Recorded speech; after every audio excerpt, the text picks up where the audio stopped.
Dua pekan terakhir jelang Natal dan Tahun Baru 2020, konsumsi gas LPG di Sumbaksel melonjak 5,3%.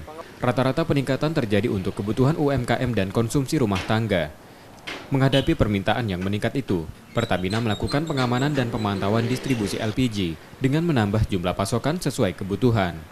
Penyaluran dilakukan fakultatif, terutama di lokasi wisata selama Natal dan Tahun Baru. Pertamina memastikan ketersediaan dan harga gas LPG hingga tingkat pengecer aman. Konsumsi gas LPG terus mengalami peningkatan, bersamaan menggeliatnya sejumlah sektor industri. Jelang Natal dan Tahun Baru 2021, konsumsi LPG diprediksi mengalami peningkatan sebesar 5,3%. Pertamina senantiasa memastikan stok dan penyaluran LPG dalam kondisi aman. Untuk menghadapi lonjakan permintaan, Pertamina terus melakukan pengamanan dan pemantauan suplai, distribusi, dan penjualan LPG.